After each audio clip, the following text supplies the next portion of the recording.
अस्सलामु अलैकुम वरहमतुल्लाहि वबरकातुह। भाई आज हमारा नेक्स्ट चैप्टर स्टार्ट होगा और न्यू चैप्टर स्टार्ट होगा। चैप्टर का नाम है फाइनेंशियल मैनेजमेंट एंड प्लानिंग। ज़बरदस्त चैप्टर है, बहुत आराम से समझेंगे। फाइनेंशियल मैनेजमेंट एंड प्लानिंग, ठीक है जी। तो किस तरह से मालियाती मैनेजमेंट होता है या मालियाती प्लानिंग किस तरह से करते हैं, वो इस सबक के अंदर हमें समझनी है,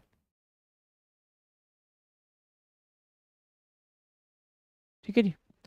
तो मालियाती मैनेजमेंट किस तरह से पैसे का आना और किस तरह से पैसे का जाना, इसको मैनेज करना, और फिर मालियाती प्लानिंग यानी किस तरह से उसकी जो है आपको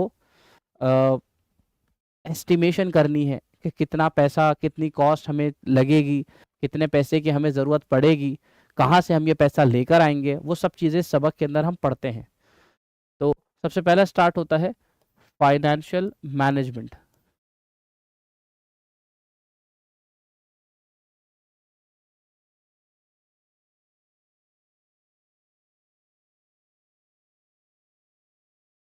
ठीक है जी।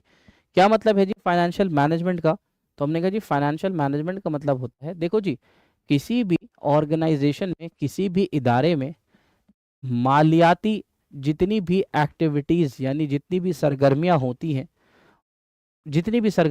हैं, उनकी प्लानिंग करना, उनकी ऑर्गेनाइजिंग करना, उनकी डायरेक्टिंग करना और उनकी कंट्रोलिंग करना, इसको हम कहते हैं मालियाती मैनेजमेंट। मैनेजमेंट का मतलब तो मैं आपको पहले भी बता चुका हूं। क्या बताया था मैंने आपको? देखो जी, मैनेजमेंट का मतलब होता है एक्टिविटीज की प्लानिंग करना, ठीक है, फिर उन एक्टिविटीज को ऑर्गेनाइज करना,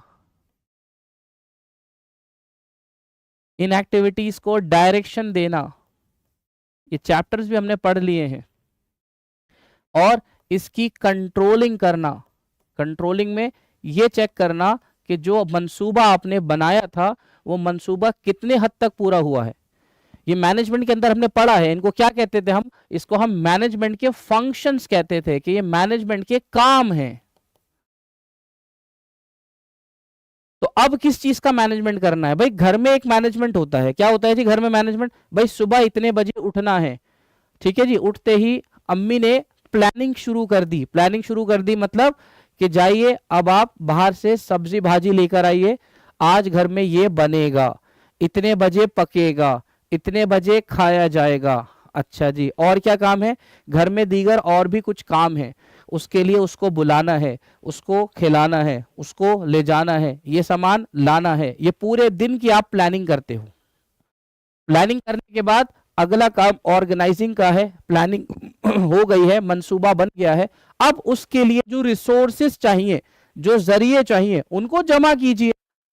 तो अब प्लानिंग हो गई कि भाई आज सब्जी भाजी बनेगी, प्लानिंग हो गई, आएगी कैसे?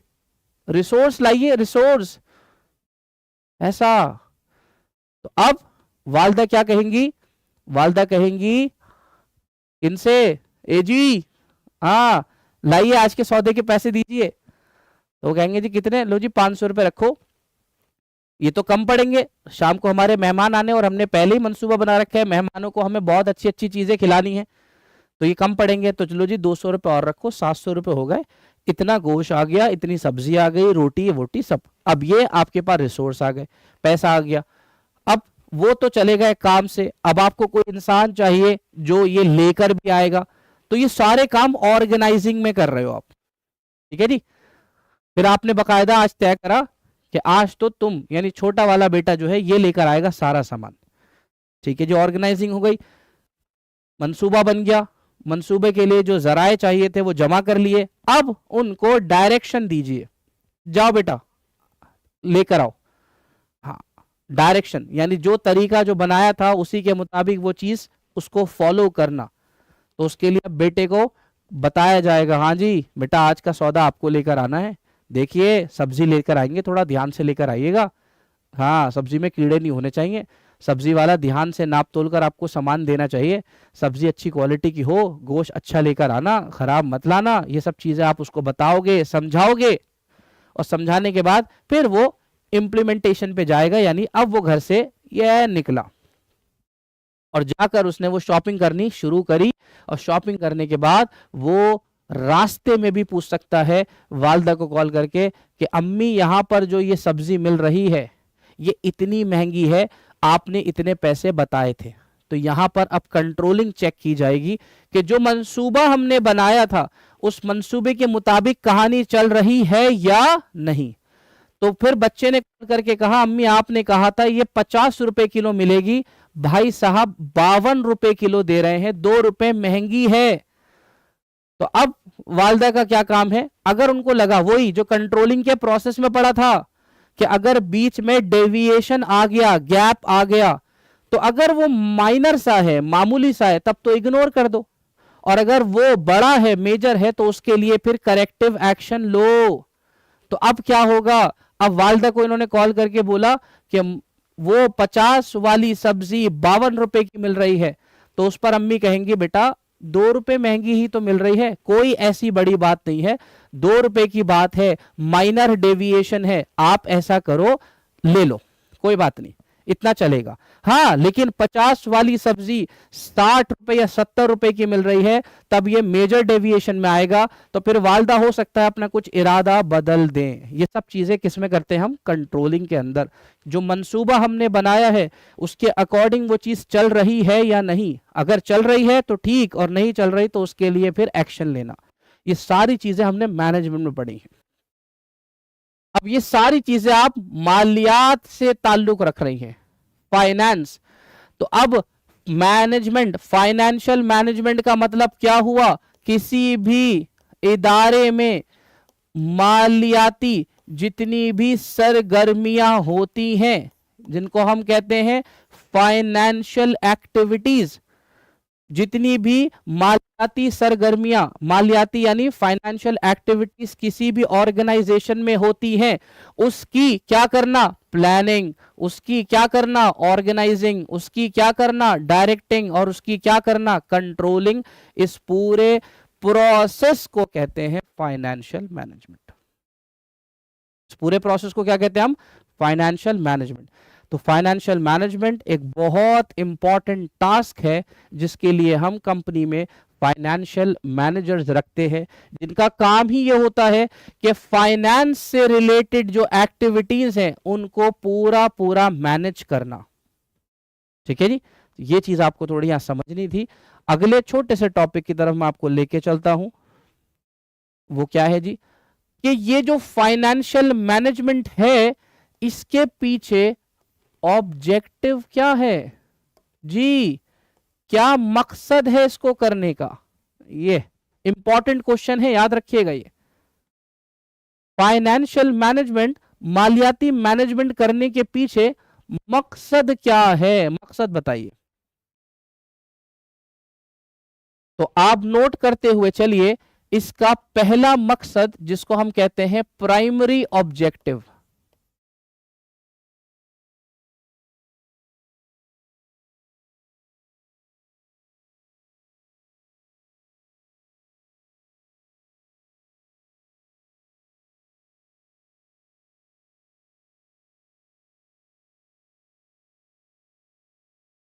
प्राइमरी ऑब्जेक्टिव यानी इसका पहला मकसद क्या है, क्या है जी सर, देखिए ध्यान से समझते हुए चलिए।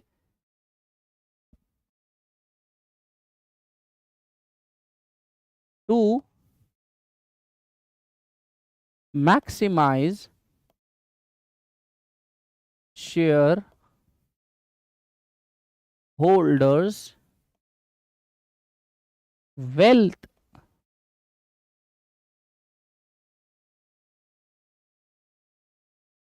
To maximise shareholders wealth. क्या मतलब है जी, भाई आप तो अब काफी सारे सबक पढ़ चुके हो, उसके अंदर आपको याद होगा कि हम कंपनीज शेयर्स देती हैं और हम शेयर्स खरीद कर उस कंपनी के अंदर अपनी हिस्सेदारी लेते हैं। तो जो लोग कंपनी के अंदर अपनी हिस्सेदारी लेते हैं उनको हम क्या कहते हैं? Share holder. हाँ, ये हमारी कंपनी के छोटे छोटे हिस्सेदार हैं। हाँ, हमारे मुनाफे में, हमारे नुकसान में। तो हमारा पहला मकसद, इस पूरी काम को करने का पहला मकसद है, ये जो लोग है ना, ये जो लोग, कौन? शेयर होल्डर, इनका जो पैसा है, जो इनका सरमाया है, हमें उनको मैक्सिमाइज करना है, बढ़ाना है जी। तो हमारा मकसद है कि हमारे जो शेयर होल्डर हैं, जिन्होंने हमारी कंपनी में पैसे दिए हैं काम करने के लिए और हमारी कंपनी की मालिकाना हक लिया है, हमारा काम है कि पहले इनको खुश करना चाहिए, ये खुश होने चाहिए। जरा आप में से कोई वाला मदरसा नहीं आया आज? भाई कैमरा ऑन कीजिए, भाई कैमरा ऑन कीजिए। कौन सा मदरसा? जामिया नूर, जामिया नूरुल उलूम। आए हैं पक्का?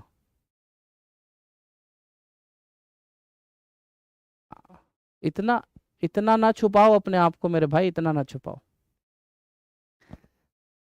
आपसे मेरा क्वेश्चन ये है, बहुत ठंडे दिमाग से सुनिएगा और ठंडे दिमाग से बताएगा, बड़ी आसान सी चीज़ है। आपने मेरी कंपनी में पैसा लगाया और आप मेरी कंपनी के शेयर होल्डर बन गए, ठीक है जी। आप में से किसी ने 20 शेयर खरीदे, किसी ने 30, आप सब मेरी कंपनी के छोटे छोटे हिस्सेदार हो, ठीक है जी। मैंने कहा मेरा मकसद ये है तुम्हें खुश करना, यानी शेयर होल्डर की वेल्थ, तुम्हारा जो सरमाया है उसको बढ़ाना। तो मुझे आप में से कोई ठंडे दिमाग से बताए, आपने मेरी कंपनी के शेयर खरीदे हैं, आप खुश कब होंगे? आप मुनाफा हो, और मुनाफा कब होगा आपको? कैसे पता चलेगा आपको मुनाफा हुआ है? कैसे पता चलेगा? भाई मुनाफा तो मुझे हो गया, मुझे मुनाफा हुआ, उसके असरात आप पर किस तरह पड़ेंगे? आपको कैसे लगेगा कि भाई हमें भी हाँ मुनाफा हुआ, हम भी अब खुश हो रहे हैं?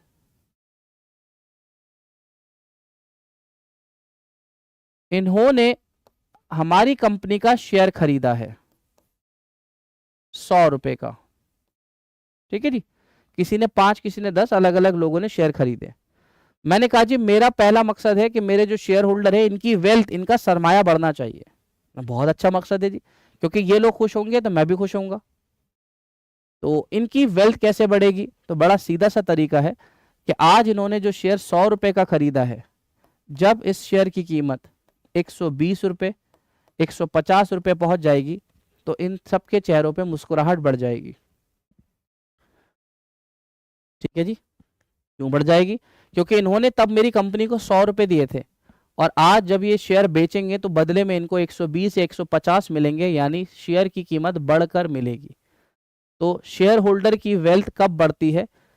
शेयर होल्डर की वेल्थ कब बढ़ती है? जब शेयर की इक्विटी, शेयर की वैल्यू बढ़ती है जी। जब आपके शेयर की वैल्यू बढ़ती है तो उससे शेयर होल्डर खुश होते हैं। इन शेयर की वैल्यू कैसे बढ़ जाएगी?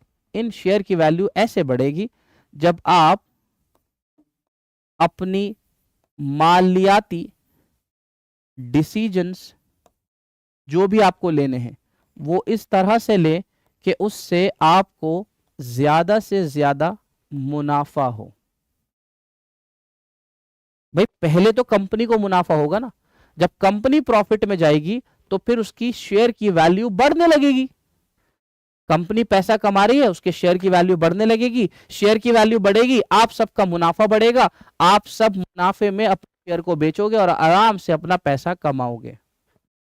तो हमारा पहला मकसद ये है क्या कि हमारे शेयर होल्डर की वेल्थ मैक्सिमाइज होनी चाहिए, और वो मैक्सिमाइज तब होगी जब हमारे खरीदे गए शेयर की वैल्यू बढ़ जाएगी। वो वैल्यू बढ़ेगी कैसे? कि हमको बहुत चतुराई से सारे मालियाती डिसीजंस लेने हैं, इस तरह से लेने हैं जिसमें फायदे की शक्लें बनने की कोशिश हो ज्यादा से ज्यादा। क्लियर हो गई जी ये बात? ठीक है जी। ये हमारा कौन सा गोल है? प्राइमरी।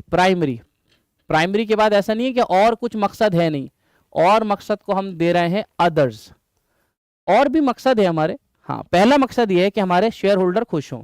और क्या मकसद है जी आपके? मकसद number 2, to reduce the cost of funds. क्या मतलब है जी इसका? भाई आपको बाजार से पैसा उठाना पड़ेगा काम करने के लिए, हाँ जी, तो उसको फंड्स कहते हैं हम। कोशिश करो क्या कि ये फंड्स कम से कम लागत पर ला सको। हाँ, कोशिश करना ये, क्योंकि अगर ये फंड्स तुम्हें ज्यादा लागत पर हासिल हुए तो याद रखना तुम्हारी लागत काफी बढ़ जाएगी। तो तुम्हारा अगला उद्देश्य, अगला ऑब्जेक्टिव क्या है कि जो फंड हम बाजार से ला रहे हैं उनको कम से कम लागत पर लाए। मिसाल के तौर पे एक बैंक में गए, आपने कहा जी मुझे फंड की जरूरत है, उसने कहा जी भाई साहब बिल्कुल ले लीजिए, कितना उधार चाहिए आपको? 100 करोड़, 50 करोड़, जितना भी। अच्छा जी, ब्याज कितना देना पड़ेगा? क्योंकि सारा गेम उसी का है। तो उसने आपसे कहा ठीक है जी ऐसा करो, आप 8% ब्याज पे दे देना। तो यहां पर आपकी लागत 8% जा रही है, मतलब मुझे 8% इसका चुकाना भी होगा ब्याज की शक्ल में। तो अब आप देख लो, या तो उसको हाँ कर दो, या फिर आपका काम है नहीं नहीं थोड़ा और 2-3 जगह हाथ मार के देखते हैं, हो सकता है कम पर भी काम हो जाए। तो आपने 1-2 बैंकों से और बात करी, बैठ के बात करी, बिठा के बात करी, खिला के बात करी, फिर उसने कहा ठीक है जी आपके लिए बाबूजी 7.5 में हो जाएगा। तो आप यहाँ कोशिश करेंगे फंड की लागत कम से कम रहे। अगला और आखिरी मकसद आपका है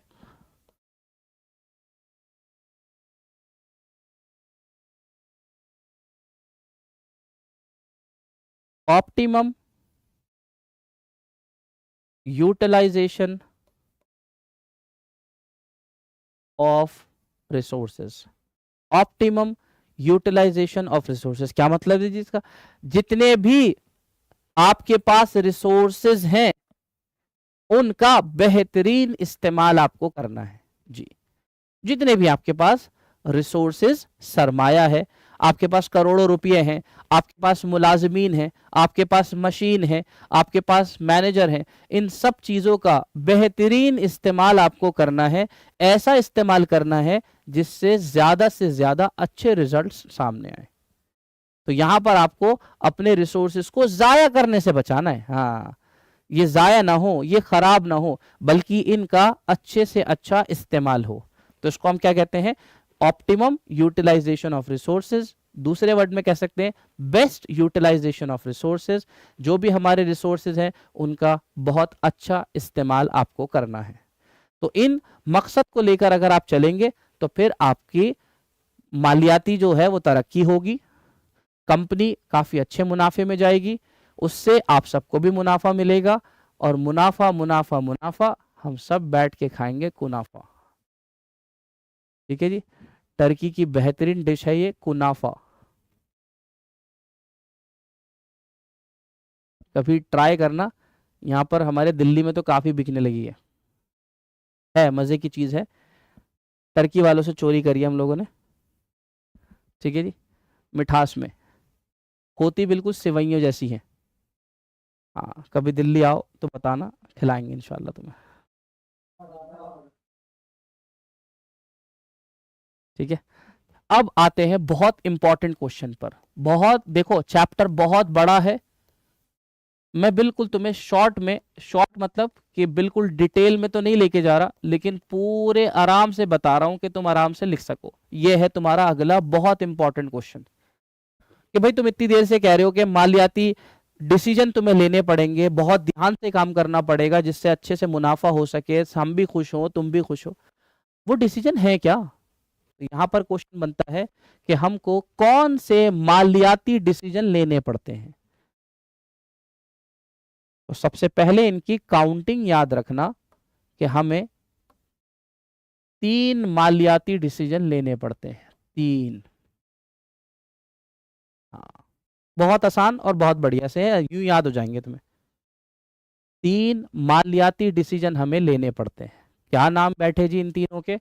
पहले का नाम बैठा है जी भाई साहब इन्वेस्टिंग।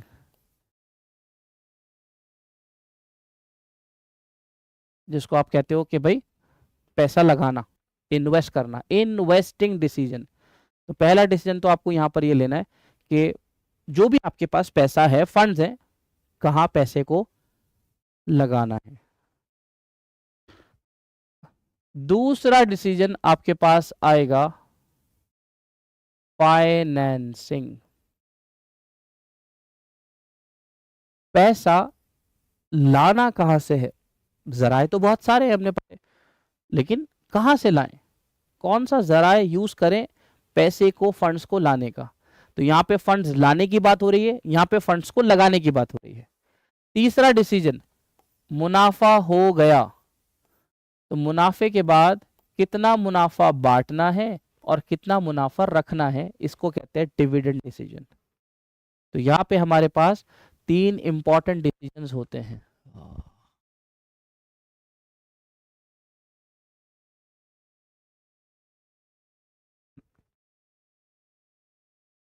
नाम एक बार फिर दोबारा ध्यान से पढ़ लीजिए, इन्वेस्टिंग, फाइनेंसिंग और डिविडेंड।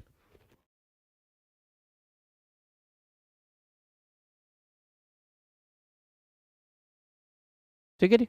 अब मैं आपको इनमें बताता हूं क्या क्या डिसीजन लेने पड़ेंगे, बहुत आराम से समझिएगा, बहुत ध्यान से। ठीक है सर, क्या मतलब है जी इन्वेस्टिंग का? फंड है आपके पास, फंड है, पैसा है, अब इन पैसे को कहाँ लगाएं? तो आप ध्यान रखिएगा, इन्वेस्टिंग डिसीजन के अंदर हमारे पास जो पैसा है, हमारे पास 2 ऑप्शन है, उन पैसे को कहाँ खर्च करना है, कहाँ करना है बताओ? तो हमने कहा देखो जी, कुछ होते हैं शॉर्ट टर्म एसेट्स और कुछ होते हैं लॉन्ग टर्म एसेट्स। हम इनको, पैसे को शॉर्ट टर्म पर लगाएं या लॉन्ग टर्म पर? कुछ शॉर्ट टर्म के असासे हैं हमारे और कुछ लॉन्ग टर्म के असासे हैं।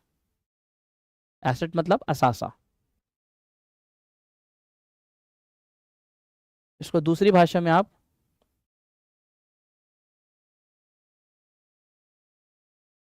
करंट एसेट और इसको फिक्स्ड एसेट्स भी कह सकते हो।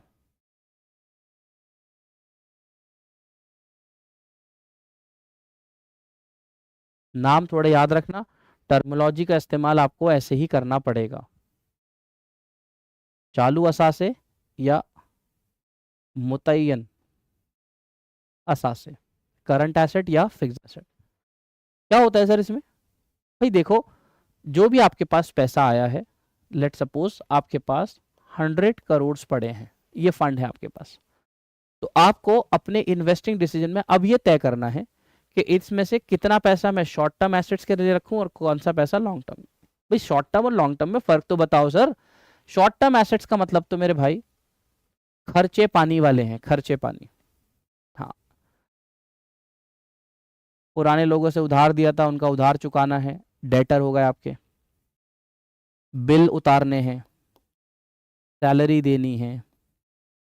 ठीक है जी, ये सारे खर्चे तुम्हारे इसके अंदर आ गए। डेटर, मैंने एक वर्ड लिखा है डेटर, अकाउंटिंग टर्म में DEBTOR है ना, डेटर। इस वर्ड से घबराना मत। डेटर का मतलब होता है जिससे आपने पैसा उधार लिया है, तो एक दिन देना भी है ना।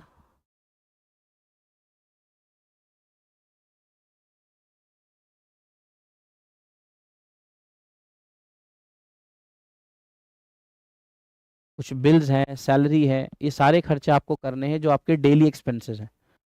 तो अगर आप कोई भी इदारा चला रहे हो तो आपको पता है रेगुलर खर्चे आपके होते ही होते हैं, उन सारे खर्चों के लिए पैसा रखना है। तो आपने सोच के रखा 100 करोड़ में से ऐसा करता हूँ 30 करोड़ रख लेता हूँ इसके लिए, इन खर्चों के लिए। अच्छा, और बचा हुआ पैसा मैं लॉन्ग एसेट्स पे लगाऊंगा। लॉन्ग टर्म एसेट्स का मतलब है जमीन खरीदूंगा, बिल्डिंग बनानी है, मशीन लानी है, ये सब चीज़ें, टेक्नोलॉजी चेंज करना चाहता हूँ, ये सब चीज़ें इसके अंदर आती हैं। इनको कहते हैं फिक्स एसेट्स, जो लॉन्ग टर्म के लिए होते हैं और इनके जरिए से आप आगे पैसा कमाते हो। तो अब सबसे पहला डिसीजन आपके जहन में किसी भी चीज को लेकर आया, तो इन्वेस्टिंग डिसीजन में आपको यह तय करना है कि मुझे कितना पैसा अपना शॉर्ट टर्म एसेट्स के लिए रखना है और कितना पैसा मुझे अपने लॉन्ग टर्म एसेट्स के लिए रखना है। और ये बहुत बड़ा डिसीजन है, आपको सोच समझ कर डिसीजन लेना है, बहुत सोच समझ कर कि कितना इसमें और कितना उसमें।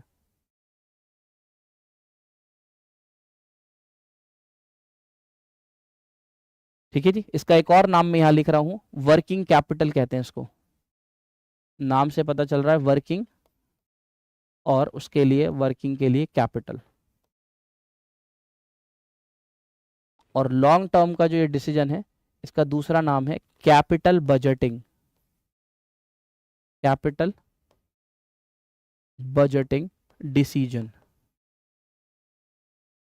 ठीक है जी, तो यहां पर आपको सबसे पहला अपना मकसद ये तय करना है कि मुझे कितना पैसा शॉर्ट टर्म एसेट्स के लिए रखना है और कितना लॉन्ग टर्म के लिए, कितना पैसा मुझे वर्किंग कैपिटल यानी काम को चलाने के लिए चाहिए और कितना पैसा मुझे बड़े असासे खरीदने के लिए चाहिए। यहां आपको बहुत ध्यान से ये चीज तय करनी है। जब ये तय हो जाए तो उसका मतलब आपका इन्वेस्टिंग डिसीजन हो गया। तो आपको इन्वेस्टिंग डिसीजन लेते हुए एक ही चीज का ज्यादा ध्यान रखना है, वो क्या है कि मैं जिस भी प्रोजेक्ट में पैसा लगाऊं उसमें लगाऊं जिसमें रिटर्न ज्यादा आए। सीधी सीधी सी बात है, अंडरस्टूड आप सबके लिए, कि मैं आपसे कहूं भाई आपके पास दो प्रोजेक्ट हैं ए और बी, ए प्रोजेक्ट कह रहा है सालाना 10% मिलेगा आपको प्रॉफिट, मुनाफा, ठीक है जी, और बी प्रोजेक्ट कह रहा है 15% तक आपको इसमें रिटर्न मिलेगा। तो भाई आप कौन से प्रोजेक्ट में पैसा लगाओगे? तो बिल्कुल सीधी सी बात है, जिसमें मुझे ज्यादा रिटर्न मिलेगा मैं उसमें ज्यादा पैसा लगाऊंगा। तो आपको अपने डिसीजन लेते हुए इन चीजों को ध्यान से देखना है कि मेरा रिटर्न किस में ज्यादा आएगा, जिसके अंदर मुझे ज्यादा अच्छा रिटर्न मिलेगा मैं उसमें पैसा ज्यादा लगाऊंगा। अगले डिसीजन पर आ जाते हैं, नाम है फाइनेंसिंग। फाइनेंसिंग का मतलब है हाउ टू रेज फंड, कैसे फंड्स को लाया जाए, हाउ टू रेज फंड, कहां से लाऊं, कौन देगा मुझे पैसा।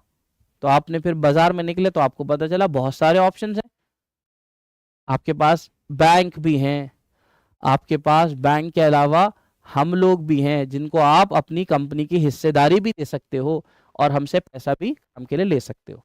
यहां पर हम इसको मेजरली दो पार्ट्स में बांटेंगे, इसको फाइनेंसिंग को, फाइनेंसिंग को हम दो पार्ट्स में बांटेंगे।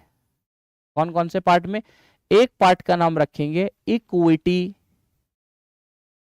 और एक पार्ट का नाम रखेंगे डेट। ये दो नाम है। मैं अपना पैसा कहां से लाऊं? तो आपने कहा देयर आर टू ऑप्शंस, या तो इक्विटी से पैसा उठा ले भाई या डेट से ले ले। दो तरीके हैं तुम्हारे पास, जो अच्छा लगे वो ले लो।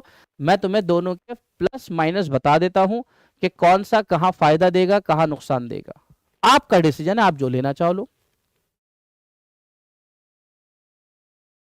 तो अगर क्वेश्चन हो ध्यान रखिएगा, फाइनेंसिंग डिसीजन में ये डिसीजन लेना है कि आपको कितना पैसा इक्विटी से लेना है और कितना पैसा डेट से लेना है। सर क्या होता है इक्विटी और डेट में? भाई देखो, इक्विटी का मतलब तो साफ है, इसको हम कहते हैं owner's fund. Owner's fund, yes, ये वो फंड है जिससे आप दूसरे को मालिकाना हक दोगे पैसे के बदले में, पैसे के बदले में उसको मालिकाना हक मिलेगा, वो आपके नफे और नुकसान में साथ रहेगा। अच्छा जी। और डेट में क्या होता है? डेट का मतलब होता है बोरोड फंड। बोरोड फंड मतलब किसी से कर्जा लेना, और इस कर्जे में आपको पता है मालिकाना हक का कोई तरीका नहीं होता। मेरी कंपनी डूबे या आसमान की बुलंदियों पे जाए, आप अपने पैसों से मतलब रखिए, ब्याज के हिसाब से अपना पैसा वापस ले जाइए, चाहे मैं मुनाफे में जाऊं चाहे मैं नुकसान में जाऊं, उससे इन लोगों का कोई ताल्लुक नहीं होता। ये सबसे पहली दो किस्में आ गई आपके पास कि मैं फंड कहां से लूं, उनके साथ जो मेरी कंपनी में हिस्सेदारी ले हैं, या उनके साथ जो मेरी कंपनी में हिस्सेदारी नहीं लेंगे बल्कि एक वक्त के लिए मुझे पैसा देंगे और वापस ले लेंगे। क्लियर है जी बात? इतनी क्लियर है? आपके लिए बिल्कुल नई चीज है ये, बिल्कुल नहीं, इसलिए बिल्कुल जहन खोलकर समझे, क्योंकि पूरे फाइनेंस में यही देखेंगे हम। ठीक है जी। तो हमारे पास दो ऑप्शन है पैसे को लाने के, इक्विटी और डेट, इक्विटी और डेट। पहले तरीके के अंदर हम क्या करेंगे, हम उनसे कहेंगे हमें फंड्स दीजिए और फंड्स के बदले में हमसे हमारी ओनरशिप लीजिए। सर कैसे होता है, जैसे मैंने आपसे कहा था आप मेरी कंपनी के शेयर्स खरीद लीजिए। क्या खरीदिए, शेयर्स। तो शेयर्स के अंदर क्या हुआ था, हमने ये बात करी थी कि आप मेरी कंपनी के 10 शेयर खरीदेंगे तो मैं आपको 10 शेयर का मालिकाना हक दे रहा हूं जी। हाँ, अब ये 10 शेयर जो आपने खरीदे हैं 1,000 रुपए के, तो 1,000 के 2,000 भी हो सकते हैं और 1,000 के 800 भी रह सकते हैं, आप और मैं साथ खेलेंगे। ठीक है जी, तो ये आ गया शेयर, इसका मिसाल यानी एग्जाम्पल। और डेट में क्या दोगे भाई, डेट में मैं एक और वर्ड लिख रहा हूं, ये एक किस्म का फाइनेंशियल एसेट होता है जिसको हम क्या कहते हैं, डिबेंचर। क्या नाम है मेरे भाई, डिबेंचर।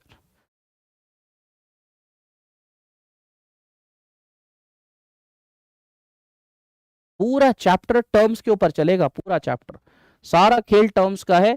भूले से आप मार्केट के अंदर निकलोगे, कौन सी मार्केट के अंदर, फाइनेंस की, ऐसा लगेगा भाई इन्हीं अल्फाजों में बातें हो रही हैं आपके सामने। उसने इतनी इक्विटी ले ली, उतना डेट है, कंपनी डेट में जा रही है, कंपनी का इक्विटी रेज हो गया। और इन अल्फाजों से अगर आप बिल्कुल अच्छे से अवेयर हो जाओगे तो आपको फिर फाइनेंस की बहुत सारी बातें धीरे धीरे समझ आएंगी, कंपनी क्या चल रही है, कहाँ खेल रही है। ये अवेयर नहीं हो तो फिर समझो तो बस ऊपर से बॉलें जा रही हैं, आप सिर्फ खड़े हुए देख रहे हो, जा ही रही हैं, कुछ कर नहीं पा रहे। तो इक्विटी डेट दो ऑप्शन हो गए। इक्विटी के अंदर आप उनको मालिकाना हक दे रहे हैं पैसों के बदले में, और डेट वाले में कोई मालिकाना हक नहीं है कोई रिश्तेदारी नहीं है आपसे। इक्विटी के अंदर इस एग्जांपल में शेयर आ गया और डेट के अंदर आ गया डिबेंचर। अब मैं इन दोनों में ही अगर आपको छोटा सा फर्क बता दूं तो वही है, इसमें हम मालिकाना हक देते हैं, इसमें मालिकाना हक नहीं देते। एक अब फर्क हो गया। दूसरा फर्क, इसके अंदर जो पैसा आपने दिया है उसके अंदर प्रॉफिट और लॉस शामिल है, इसके अंदर नहीं है। डिबेंचर वाले के अंदर प्रॉफिट लॉस कुछ नहीं है, इसका तो एक सीधा सा हिसाब है, भाई साहब पैसा ले लीजिए, चुपचाप इस तारीख को इंटरेस्ट के साथ पे कर देना, मुझे मतलब नहीं है।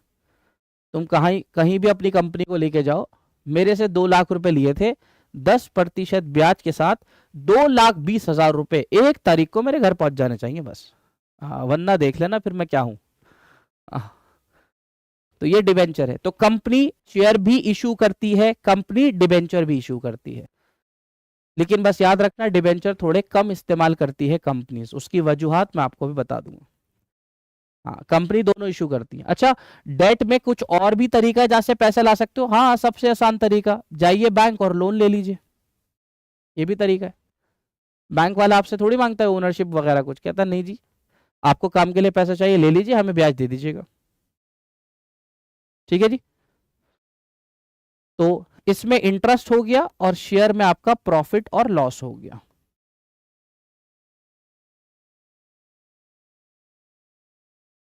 Profit and loss.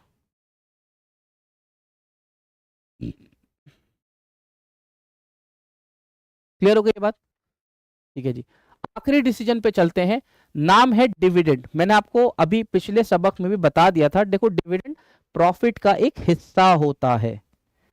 जो कंपनी प्रॉफिट मुनाफा कमाती है उसमें एक हिस्से का नाम डिविडेंड होता है, मैं पहले बता दिया। अब ये बता दो कि इसके अंदर ये डिसीजन क्या है, क्या लेना है हमें, क्या सोचना है इस बारे में डिविडेंड डिसीजन के अंदर। तो हमने देखो बड़े प्यार से बताया, देखो जी आपको जो भी मुनाफा हुआ है, जो भी प्रॉफिट हुआ है, हाँ जी, जो भी प्रॉफिट हुआ है, दरअसल इस प्रॉफिट के 3 हिस्से होते हैं, ये मैंने आपको पिछली क्लास में भी बताया था।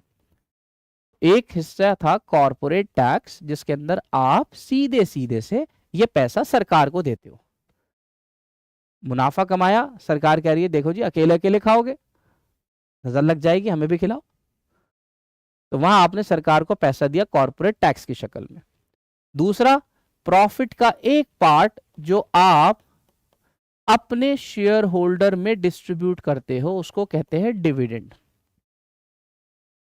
इन लोगों को भी तो हक है ना आपका, जिन्होंने आपकी कंपनी में पैसा दिया है, लो भाई तुम भी खाओ, क्योंकि तुम नहीं खाओगे तो आगे मुझे पैसे भी नहीं दोगे, है ना।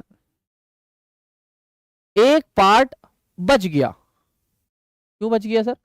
क्योंकि वो पार्ट हमने अपने लिए रख लिया है सेविंग की शक्ल में। नाम मैंने आपको बताया था रिटेन्ड अर्निंग। पिछले सबक में बकायदा ये टॉपिक आया था, रिटेन्ड अर्निंग। तो बहुत आराम से समझिए, अब इसमें आपको डिसीजन लेना क्या है। बताओ सर क्या डिसीजन लेना है? देखो भाई, प्रॉफिट में से पहला हिस्सा तो गया, इसको तो तुम चाहकर भी नहीं रोक सकते।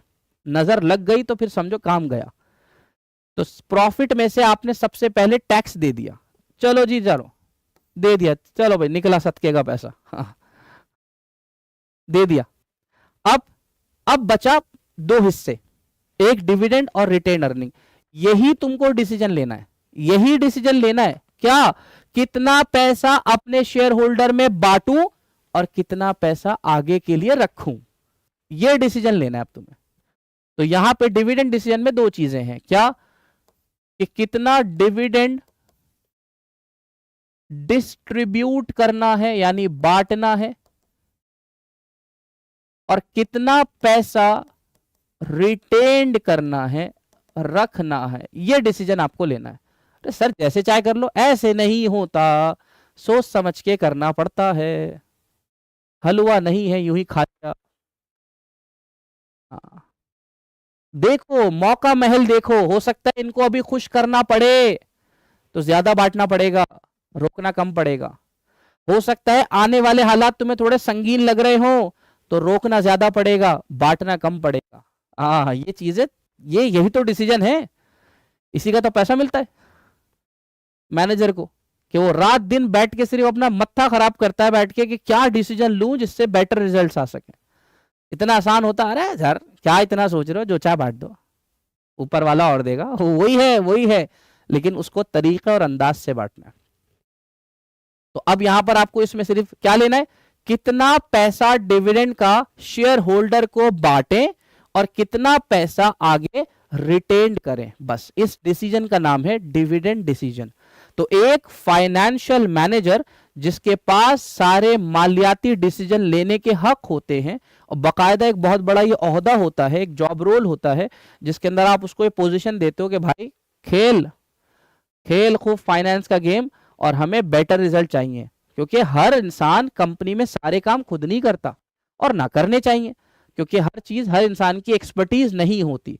तो कंपनी उसके लिए खासकर लोग रखती है कि भाई हमारे पास फाइनेंशियल मैनेजर है, ये भाई साहब बताएंगे डिसीजन क्या लेने हैं, हमें तो अच्छे रिजल्ट चाहिए, सोचो तुम, उसी सोच का पैसा तुम्हें हम देंगे। तो बताओ हमारे लिए बेस्ट इन्वेस्टिंग रिजल्ट्स क्या रहेंगे, कौन से प्रोजेक्ट में पैसा लगाना बढ़िया रहेगा, ये बताओ हम पैसा कहां से उठाए, इक्विटी वालों से ले या डेट वालों से ले, दोनों के अपने अपने फायदे हैं और अपने अपने नुकसान हैं, लेकिन तुम बताओगे कि कौन सा वाला इस टाइम मौके के लिहाज से अच्छा है। फिर तुम ये बताओ कि जो पैसा हमारे पास मुनाफे की शक्ल में आया है सरकार को देने के बाद, उसमें से कितना पैसा हमें अपने शेयर होल्डर में बांटना है और कितना पैसा रखना है। इन तीन इंपॉर्टेंट डिसीजंस को हम फाइनेंशियल डिसीजंस कहते हैं। याद रहेगी ये बात? बहुत बढ़िया।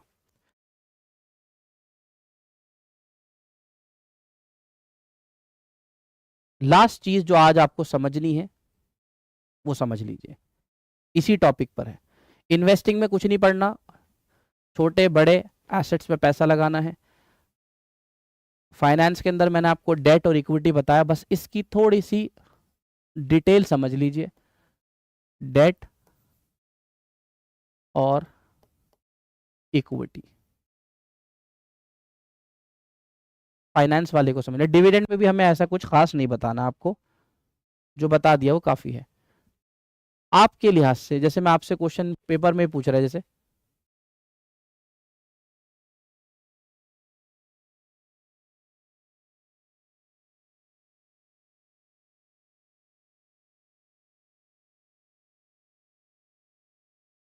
इन दोनों में से चीप कौन है, चीपेस्ट सोर्स ऑफ फंड्स, पहला क्वेश्चन। इन दोनों में से मेरे लिए सस्ती सोर्स ऑफ फंड कौन सी रहेगी, क्योंकि कभी भी काम करते हैं तो सबसे पहले सस्ता दिमाग में आता है ना जी। तो अब आपको फंड लेने हैं तो उसके अंदर भी आप ये कोशिश करोगे सस्ता कहाँ से मिलेगा। और दूसरा क्वेश्चन आपको दिमाग में रखना है, which source is more riskier.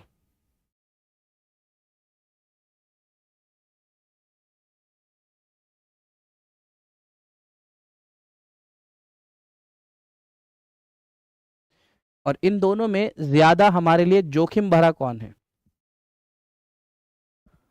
तो दो क्वेश्चन आपके दिमाग में यहां पर आप बनाने हैं, एक चीपेस्ट सोर्स कौन सी है, सस्ता कौन सा पड़ेगा, और दूसरा जोखिम किस में ज्यादा है। तो इत्तेफाक से देखिए दोनों का आंसर एक ही है। हमारे लिए इन दोनों सोर्स में सस्ती सोर्स ये है, डेट। कैसे कह सकते हो भाई आप, बड़ा देखो, बड़ा आराम से समझो। इक्विटी वालों को रिटर्न में क्या देते हो आप, रिटर्न में मुनाफा, और कभी कभार इनके खाते में नुकसान भी डाल देते हैं। तो नुकसान तो अलग है अपनी जगह, हाँ ठीक है, मुनाफे की बात करते हैं। तो मुनाफे की कोई रिटर्न परसेंटेज है, नहीं परसेंटेज कुछ नहीं है जी। 100 वाला शेयर 200 भी भाग सकता है, तो कितना परसेंट रिटर्न हुआ, 100% रिटर्न हो गया। 100 वाला 150 का भी हो सकता है, कितना रिटर्न हुआ, 50% रिटर्न हो गया। मतलब इक्विटी पर जो आप किसी को रिटर्न देते हो उसकी कोई परसेंटेज तो मुहैया है नहीं, कोई तय है नहीं, वो ज्यादा कम होती है, लेकिन ज्यादा में देखा जाए तो बहुत ज्यादा तक है। हाँ कम से कम तो है ही, 1%, 2%, 5%, 6% कुछ भी हो सकता है, लेकिन ज्यादा देखो तो ज्यादा की कोई हद ही नहीं है, कितनी भी हो सकती है, 200% भी जा सकता है। तो इस लिहाज से जिन लोगों से मैंने पैसा लिया है बदले में तो बहुत कुछ देना पड़ जाएगा उनको। अब आपने कहा भाई देना तो पड़ रहा है, प्रॉफिट के साथ नुकसान भी तो उठा रहे हैं। कंपनी कह रही है वो तो ठीक है नुकसान उठा रहा हो, लेकिन भाई 100% रिटर्न तो बहुत ज्यादा हो गया, तुमसे अच्छा मैं इनसे पैसे ना ले लेता डेट वालों से। ये कह रहे थे कि हमसे पैसा ले लो, सिर्फ हमें कितना ब्याज दे देना, 10%, मैं तो बड़े सस्ते में निपट जाता इनके साथ। समझ आ गई। तो कंपनी के लिहाज से देखा जाए तो कंपनी कह रही है हमारे लिए सस्ती सोर्स तो डेट है, क्योंकि इसके अंदर एक फिक्स इंटरेस्ट रेट होता है, वो हमें देना होता है। इक्विटी में कोई फिक्स रिटर्न होता नहीं है, ज्यादा की कोई हद ही नहीं है, कितना भी जा सकता है। तो कंपनी के लिहाज से सस्ता मंदा डेट होता है। चलिए चलो बहुत अच्छी बात है। अगला क्वेश्चन, कंपनी के लिहाज से कौन सा ज्यादा जोखिम भरा है। तो भी आंसर में डेट लिखेंगे हम, तो भी आंसर में डेट लिखेंगे हम। अरे भाई ये क्या तरीका है, सस्ता भी और खतरा भी। हाँ यही तो है सस्ते सामान में खतरा, सस्ता सामान खतरे वाला ही होता है। सस्ती चीज ले ली, 50 रुपए की 60 रुपए की टी शर्ट मिल रही थी, ले ली, घर लाके बैठे 2 दिन पहना, छेद होने शुरू होगा खुद ब खुद, लो हो गया सस्ता काम, कपड़ा खराब। कुर्ते पजामे का कपड़ा लेकर आए थे, 3-4 दुकानों से पूछ लिया, जहां पे 50 रुपए कम मिले वहां से लिया, अगले दिन ही फट गया, हो गया सस्ते कपड़े का बेड़ा गर्क। तो ऐसा कई बार होता है, सस्ती चीज हम ढूंढते हैं, ढूंढने में कोई बुराई नहीं है, लेकिन काफी सस्ती चीज क्वालिटी को काफी गिरा देती है। खैर अब यहां पर समझने वाली चीज आप जरा ध्यान से तवज्जो से समझे, वो क्या है। सस्ता तो मैंने आपको वजह बता दी कि डेट के ऊपर जो इंटरेस्ट हमें देना होता है वो मुतय्यन होता है, फिक्स होता है, और वो इक्विटी के मुकाबले में कम होता है, कम। इसलिए कंपनी कह रही है हमारे लिए सस्ता है डेट। तो आपके लिए मेरे भाई अगर सस्ता डेट है तो डेट ज्यादा इस्तेमाल करोगे ना, लेकिन कंपनी कह रही है ना ना, सस्ता तो है डरावना भी है। अरे भाई ये क्या तरीका है, सस्ता है समझ आ गया, अब तुम कह रहे हो उससे डर भी लग रहा है। डर क्यों लग रहा है, डर इसलिए लग रहा है बाबूजी, बात दरअसल ये है कि ये जो डेट वाले लोग हैं ना, ये मुनाफे और नुकसान में शरीक तो है नहीं हमारे।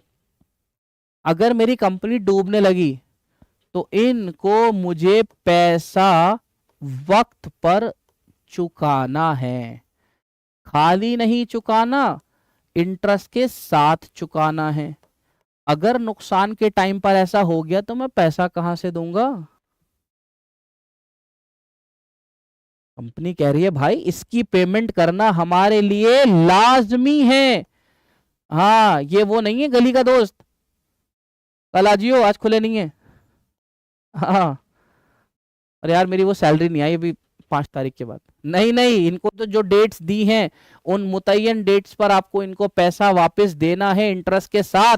ये आपके लिए मैंडेटरी है, लाजमी है इनका पैसा चुकाना। कंपनी की हालत यहां खराब होती है कि अगर नुकसान हो गया तो इनका पैसा कहां से निकालूंगा, हमारा तो अपना ही पूरा नहीं पड़ेगा और इनका पैसा देना जरूरी है।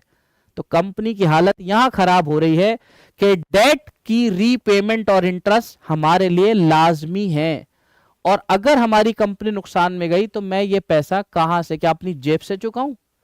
तो इसलिए कंपनी को डेट क्या नजर आते हैं, बहुत रिस्की, रिस्की नजर आते हैं। इसलिए वो डेट का इस्तेमाल कम करता है, और किसका इस्तेमाल ज्यादा करता है, इक्विटी का। इक्विटी के अंदर वो इस चीज से खुश है, कोई बात नहीं तुम भी खा रहे हो मैं भी खा रहा हूं, और मैं नहीं खाऊंगा तो बेटा याद रखना तुम्हारी रोटी भी आएगी। तो हम साथ में हैं, कोई बात नहीं, रिटर्न तेरे को ज्यादा देना पड़ रहा है, सही है, 100 वाला शेयर 200 का हो गया, मैं इस पे खुश हूं, कम से कम तुम भी खा रहे हो मैं भी खा रहा हूं।